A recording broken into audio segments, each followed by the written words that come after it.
Hello students, मेरा नाम रत्नेश पांडे है। आज हम लोग पढ़ेंगे कंपोजिशन ऑफ फंक्शंस। तो आइए देखते हैं इसको।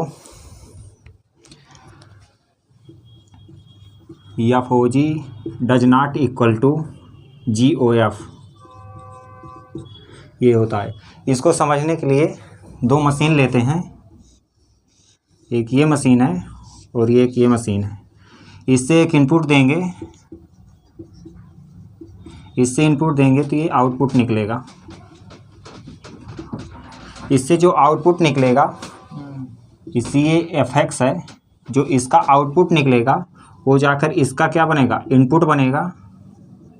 और ये इनपुट का जो आउटपुट होगा वो क्या होगा, जी ओ एफ होगा। यहाँ से जब एफ ओ जी डालेंगे इस मशीन से, वो इनपुट आउटपुट में जाएगा, वो आउटपुट दूसरे मशीन में जाकर इनपुट बनेगा, और इनपुट जब वो बाहर निकलेगा तो वो क्या होगा, जी ओ एफ होगा। यानी एक एग्जांपल से देखते हैं।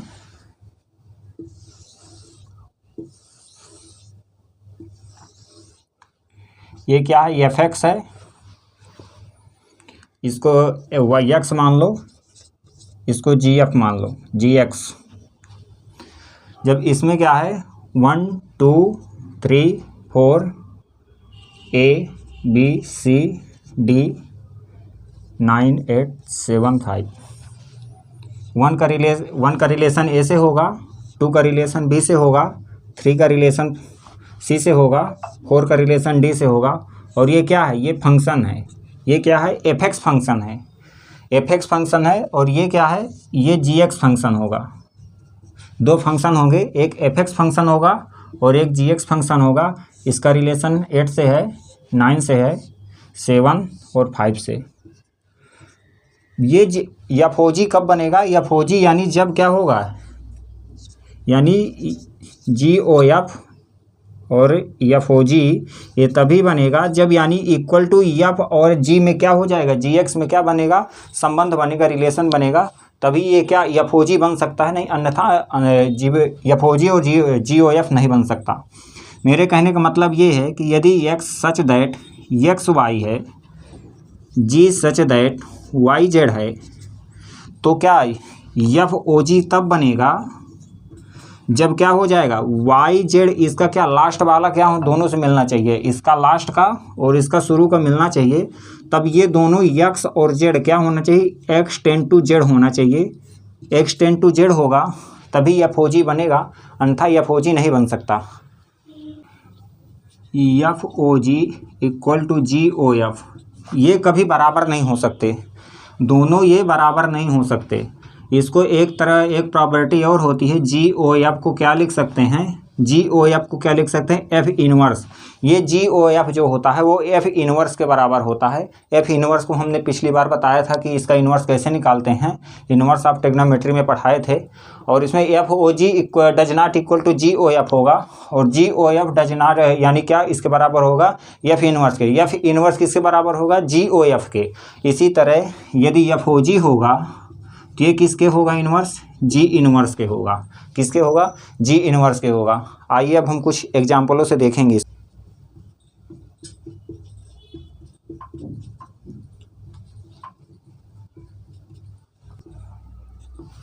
इसमें क्या है, यदि एफ ओ एक्स दिया हुआ है, कितना दिया हुआ है, 2x + 3 दिया हुआ है, जी एक्स दिया हुआ है x² + 1। तो इसमें क्या निकालना है, इसमें एफ ओ जी निकालना है और जी ओ एफ दोनों निकालना है। तो एफ ओ जी निकालने के लिए, एफ ओ जी निकालने के लिए इसको एफ सच दैट क्या करेंगे, जी एक्स लेंगे। क्या होंगे, जी एक्स को हम ब्रैकेट्स में लिख देंगे, क्या कर देंगे, ब्रैकेट्स में लिख देंगे।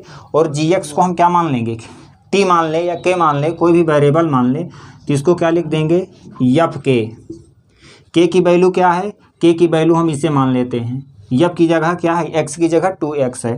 तो इसमें क्या लिखेंगे, एफ की एफ हट जाएगा और के की वैल्यू क्या आ जाएगी, जी इक्वल टू 2x + 3 हो जाएगा। क्या हो जाएगा, 2x + 3 क्या हो जाएगा, 2x + 3 यानी x की जगह क्या हो जाएगा, जी एक्स होगा। क्या होगा, जी एक्स होगा।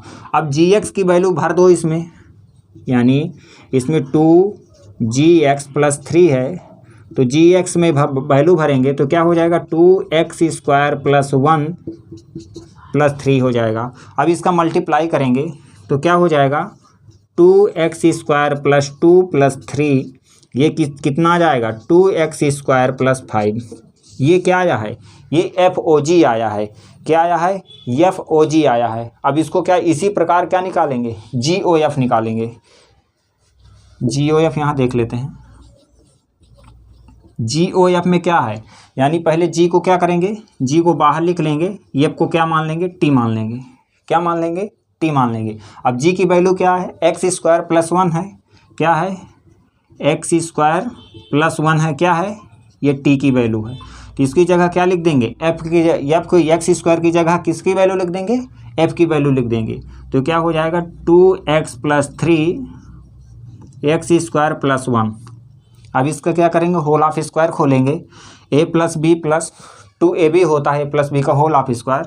तो 2x का क्या हो जाएगा 4x² + 9 + 12x। a क्या है 2x है, b क्या है 3 है, तो 6 हुआ। 2ab क्या हो जाएगा 12 प्लस कितना है 1 है। तो इसमें क्या हो जाएगा 4x² + 12x + 10। ये क्या आया, ये आया GOF आया। क्या आया है, GOF आया है। FOG निकालना है। क्या निकालना है, FOG एंड GOF। तो इसमें fx की वैल्यू क्या दिए हुए है, x² - 5 दिए हुए है। gx की वैल्यू क्या दिए हुए है, x + 1/x - 1। तो पहले FOG निकालेंगे। FOG निकालने के लिए क्या लिख सकते हैं, या इसको ब्रैकेट्स के अंदर gx लिख देंगे।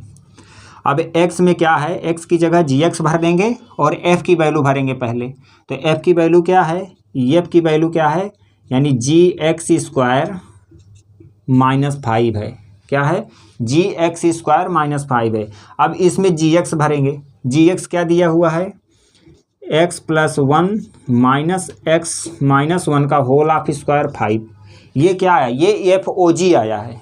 अब इसको यानी GOF जब निकालेंगे, इसका GOF निकालेंगे तो GOF में क्या करेंगे, G को बाहर रखेंगे, fx को अंदर रखेंगे। अब fx को कोई भी वेरिएबल मान लो, नहीं fx को कोई वेरिएबल मान लो, तो इसमें जैसे k मानते तो k की वैल्यू ये यहाँ होती, k² - 5 होती, फिर जाकर इसको भरते। तो इसमें क्या है, इसको हम डायरेक्ट भरेंगे। तो डायरेक्ट भरने में क्या हो जाएगा, इसमें क्या हो जाएगा, G की जगह क्या होगा, x + 1/x - 1। अब x की जगह क्या भरेंगे, x² - 5। क्या भरेंगे, x² - 5 + 1 - x² - 5 - 1। अब इसमें दोनों को देखेंगे, दोनों को सॉल्व करेंगे तो इसमें क्या हो जाएगा, ये होगा x² - 5 + 1, ये हो जाएगा x² - 5 1। तो इसमें क्या हो जाएगा x², ये माइनस क्या है, माइनस बड़ा हुआ है तो ये -5 में 1 जाए प्लस जुड़ेगा तो क्या हो जाएगा -4/x² - 5 में दोनों क्या जुड़ जाएंगे तो क्या हो जाएगा 6²। इसका क्या जाएगा, इसका हम लोगों ने इसका ग्राफ नहीं खोला, लेकिन इसका डायरेक्ट आंसर यही आता है। और इसका क्या है GOF, ये हो जाएगा, इसका GOF हो जाएगा x² - 4/x² - 6। अब इसमें ये देखेंगे कि ये क्या कम्यूटेटिव लॉ फॉलो करता है कि नहीं। तो इसमें हम जो बताए थे कि GOF does not equal to FOG, वो क्या है कम्यूटेटिव लॉ है, कम्यूटेटिव लॉ फॉलो नहीं करता। और ये कंपोजिशन ऑफ फंक्शन क्या होता है, 1 भी होता है, 1 फंक्शन भी होता है, एकाएकी फलन, हिंदी में एकाएकी बोलते हैं। ये ऑनटू फंक्शन भी होगा, ऑनटू फंक्शन, आच्छादक,